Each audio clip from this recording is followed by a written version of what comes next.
We would like to help you reduce your risk by taking you through these 9 key steps to installing a suitable solar PV system for your home.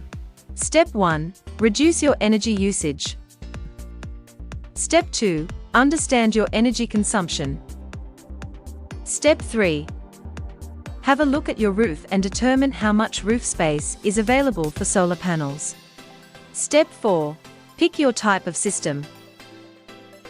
Decide whether you want a solar PV only, a solar PV with battery, or a battery backup system that does not have solar.